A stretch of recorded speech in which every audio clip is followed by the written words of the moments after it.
Very quickly on the Balkan Jewish Holocaust, what happened. It's a very complex situation, and it really depends upon the country, where you are, and what kind of groups of people you're talking about here. Some Jewish populations were decimated, others were saved, so there's very good news here.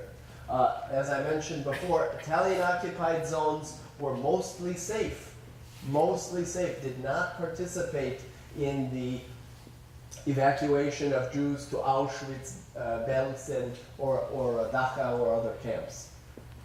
And actually Italians many times intervened to save Serbs, save Jews in other places in the Balkans.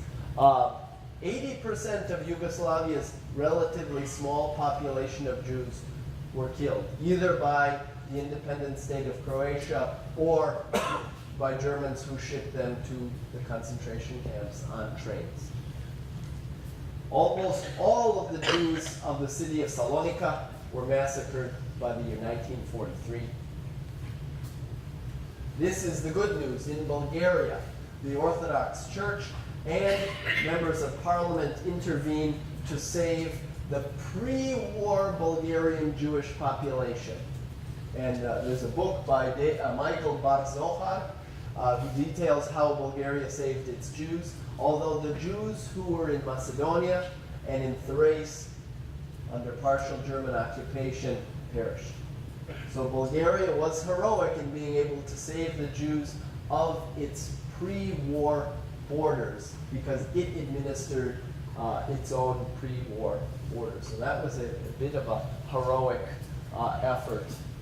So you can, in a way, see this was Bulgaria's, the dark orange, Bulgaria's pre-war borders, but the light orange, the occupation borders, it's those areas under occupation, Macedonia and Thrace, where large Jewish populations perished. This form of Bulgaria doesn't last the war. This is the greater Bulgaria envisioned at San Stefano in 1878, and it ends at when the Germans leave. Very quickly, I want to hit on a few resistance movements. This is my family. We're Chetniks. They were the mainly the pro-Serb resistance movement. They were royalists. That's my family. But weirdly enough, I'm not a supporter of this group. I don't like this. But every other member of the Serb side of my family is a Chetnik. Basically, they're former army officers hiding in the mountains. They had the agenda of restoring the Karađorđević dynasty, the former Yugoslav order. And by the end of the war, more or less the Chetniks said, let's wait, we'll collaborate, and the communist menace was a bigger menace. And they also they knew that for every German soldier killed, 100 civilian hostages would also be executed by the Germans. Policy was in both Greece and in Yugoslavia. So the Chetniks, in some way, to avoid death, civilian death. The more significant were the partisans. This was the communists. They were the multi-ethnic group, Serbs, Croats, Bosnian Muslims, Jews, Slovenes. They were the multi-ethnic group based mostly in Bosnia. And yes, they did have an agenda of socialist revolution and national liberation from the Nazis. They most consistently fought the Germans, and by the end of the war, this was one of the only countries, small countries, that liberated itself, and they were the most important resistance movement. The two resistance leaders on our left, Draža Mihajlović, he was the Chetnik leader, and then Josip Broz Tito, he was the partisan leader. He would eventually lead Yugoslavia until his death in 1980. Mihajlović was executed in 1946 by Tito. What does the Pan-Balkan Resistance? There's many forms of resistance in the Balkans. So I just want to give you a little idea of what's going on there. There can be strikes and work stoppages, sabotage, helping down Allied pilots. One pilot that I met in Detroit, a friend of mine, he's now passed on. He was an Allied pilot, shot down over Bosnia. The partisans found him, had him for about 2 weeks. A British plane flies in. He was fed well. They gave him liquor and cigarettes, and he said he had a very good time. He died about four or 5 years ago in his early 90s, and he was flown out. I believe this was late 1944. He was flown out by a British bomber, and he was safe. So many hundreds of Allied pilots down over Bosnia were flown out by both partisans and by Chetniks.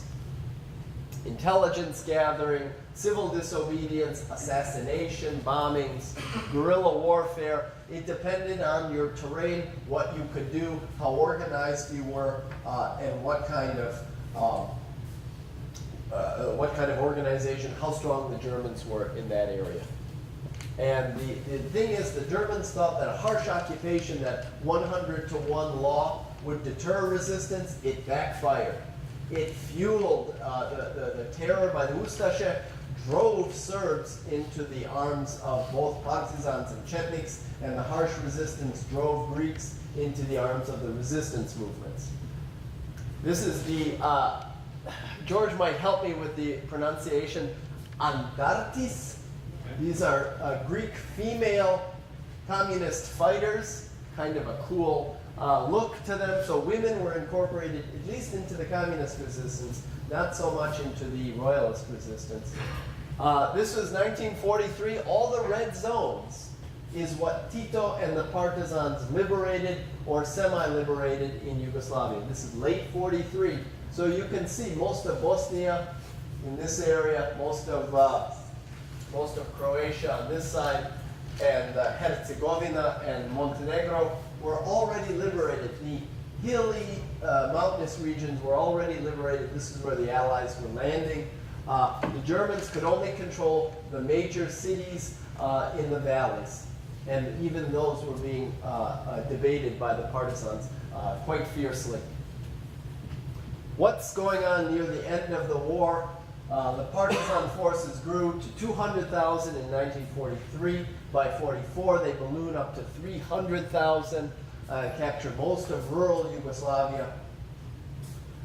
Tito and the partisans captured Mihailovic, and the partisans reach Belgrade. The partisan army reaches Belgrade 1 day before the Red Army rolls in. And then you see this picture of Tito. He's sitting pretty at the end of the war. He is in charge of Yugoslavia. I'm going to run through very quickly because I know we don't have too much time.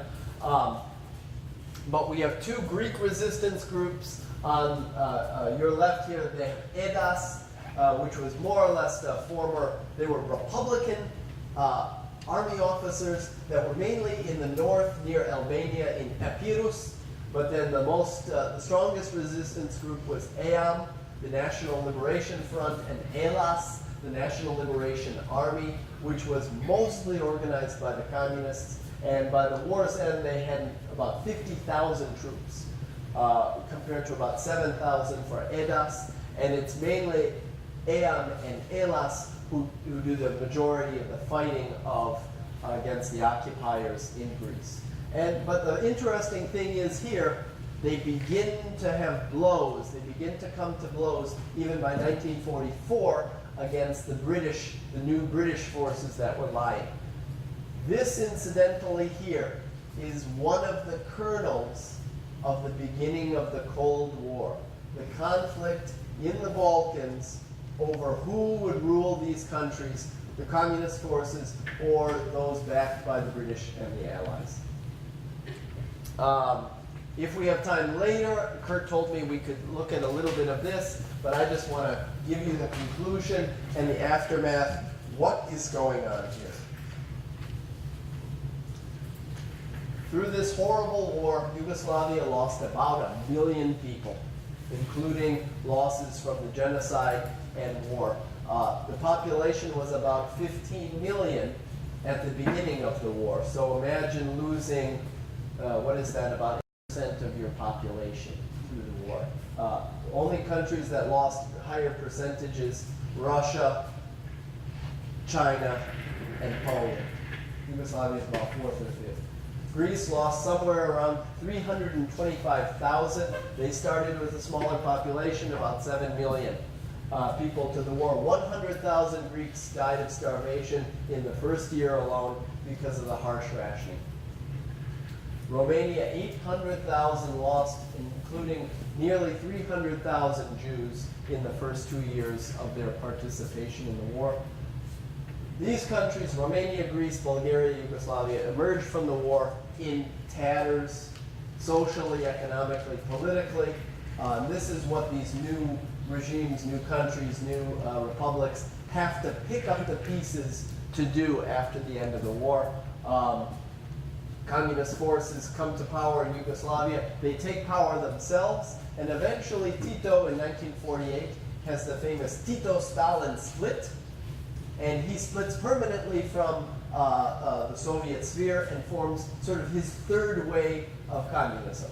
And there's a long history of that. That is also rooted in his guerrilla resistance movement. And then the Balkan states end up having to deal with this horrible, horrible inheritance from the acrimonious political conflicts in the 20s. The basically murders that were going on in the parliaments during the 1930s, and then the horrible occupations, wars, and collaboration during the war. Thank you is English, hvala vam is Serbo-Croat, and Efharisto is in Greek. Thank you all very much.